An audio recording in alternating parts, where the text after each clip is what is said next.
Bonjour, bonjour peuple de Dieu, que la grâce, la paix et le bonheur de Dieu soient votre partage en ce moment au nom puissant de Jésus-Christ.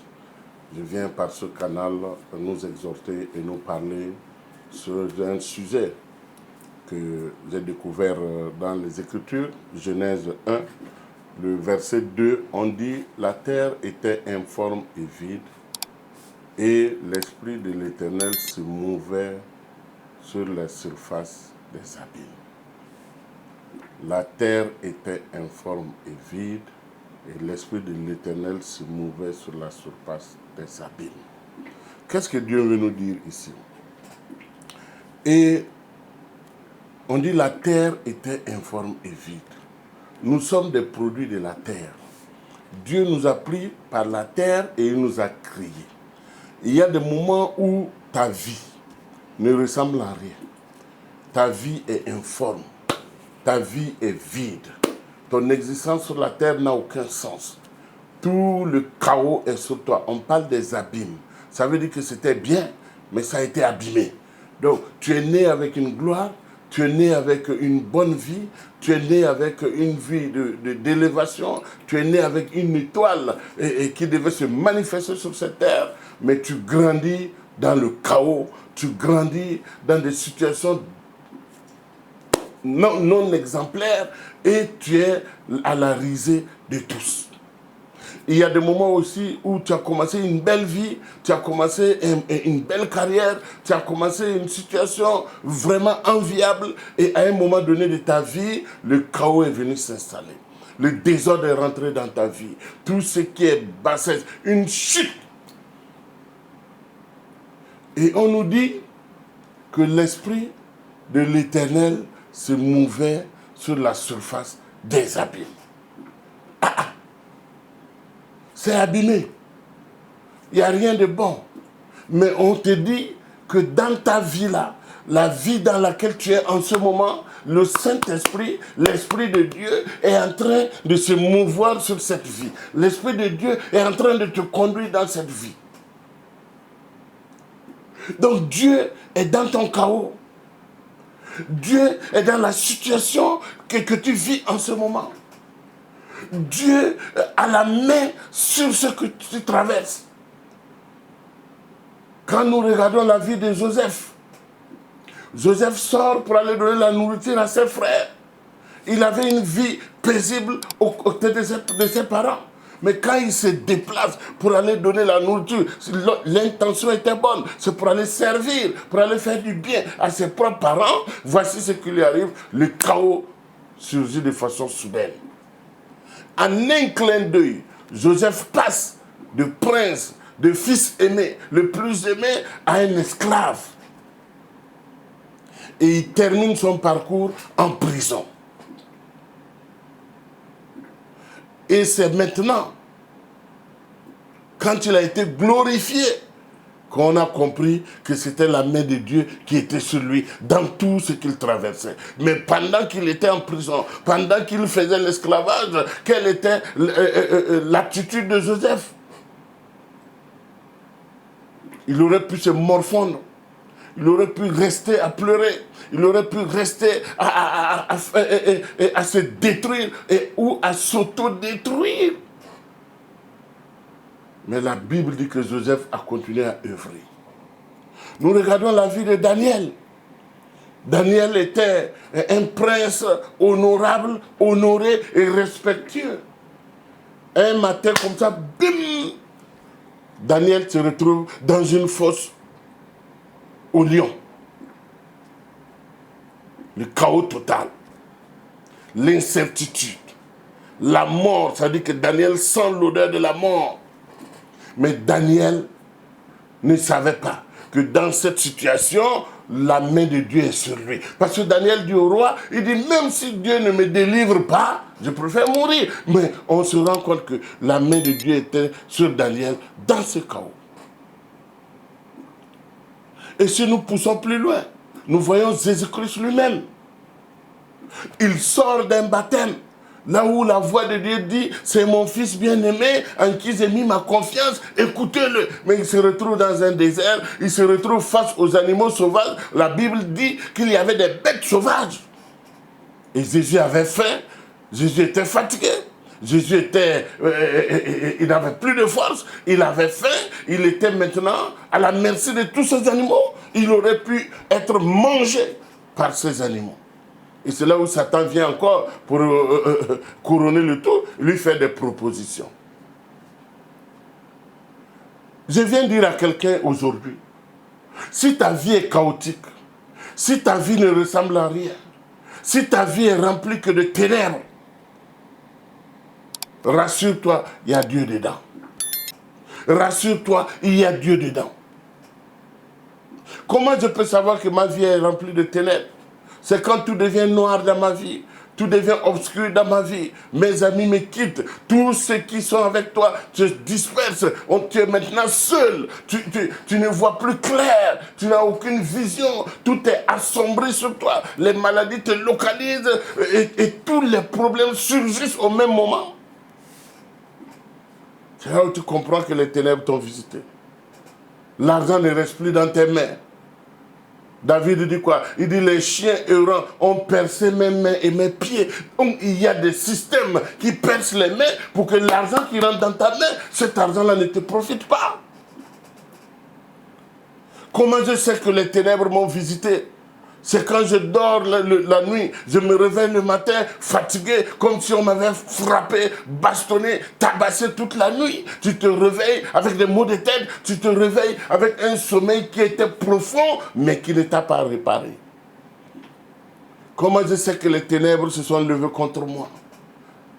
C'est quand tout ce que je dois faire, tous mes projets qui, au départ, semblait bien marcher, et puis à un moment donné, le chaos total.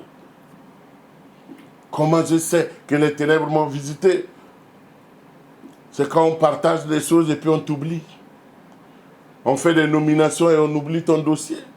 On élève des gens mais on oublie que tu fais partie des membres de la société. Comment je sais que les ténèbres m'ont visité? C'est quand tes téléphones ne sonnent plus. Quand on t'oublie de partout, quand personne ne veut te recevoir, tout est sombre sur toi. Chaos total, informe et vide. On dit l'Esprit de Dieu se mouvait. Je te demande aujourd'hui, toi qui traverses des moments difficiles, toi qui traverses des moments compliqués, laisse le Saint-Esprit se mouvoir sur tes problèmes. Laisse le Saint-Esprit se mouvoir. Ici, le mot mouvoir utilisé dans la Bible, en réalité, c'est le même thème, le même texte qu'on utilise pour parler d'une poule qui couvre ses œufs. À un moment donné, elle remue les œufs. Hein? Elle remue les œufs de temps en temps jusqu'à ce que les œufs puissent éclore pour que les poussins sortent, la poule couvre ses œufs. Donc, le fait de couvrir, il y a un chaos. Dieu dit que toutes les situations qu'il laisse venir dans ta vie, c'est pour sa gloire. Donc comprends que si je suis malade, si je souffre aujourd'hui, si je traverse les vallées de Baca, qu'on appelle la vallée de la tristesse, c'est pour que Dieu soit glorifié. Alors qu'est-ce que je fais? Je laisse Dieu continuer son œuvre dans ma vie. Ça change ta mentalité. Ça change ta façon de comprendre les choses. Ça change ta façon de voir les choses. Si le Saint-Esprit est en train de se mouvoir sur ta vie, qui est chaotique, qui paraît sombre, qui paraît vide, il faut comprendre et commencer à glorifier Dieu. Parce que le temps viendra où Dieu va dire que la lumière soit. Et j'appelle la lumière maintenant dans ta vie. J'appelle la lumière dans ta vie. Quand Dieu s'est souvenu de Joseph, quand les temps ont été accomplis, la même nuit, le roi a fait un rêve troublant. En ce qui te concerne, les décideurs, les personnes qui sont chargées de te faire monter, ils vont faire des rêves troublants et c'est toi qui auras la clé pour décoder la situation. Laisse le Saint-Esprit se mouvoir sur ta vie. Laisse le Saint-Esprit te couvrir dans son ombre, sous ses ailes. C'est pour ton bien. Laisse-le finir l'œuvre qu'il a commencée dans ta vie. Ne te morfonds pas. Ne reste pas dans les pleurs. N'accepte pas que l'amertume t'abatte. N'accepte pas que ton âme, arrivé à un certain moment, refuse de vivre. N'accepte pas les pensées suicidaires qui viennent dans ta vie. N'accepte pas parce qu'il y a une gloire devant. Il y a une gloire devant. Il y a une gloire devant. On dit qu'après l'humiliation, c'est la gloire. Après cette période sombre, Daniel est sorti de la fosse au lion et Daniel a été promu. Et ce sont ses adversaires qui l'ont remplacé dans la fosse au lion. Ce sont ses persécuteurs qui ont été dévorés par les lions. Sadrach, Meshach et Abednego ont été jetés dans une fournaise de feu. Mais après cette épreuve, on les a retirés et ce sont leurs adversaires qui ont péri.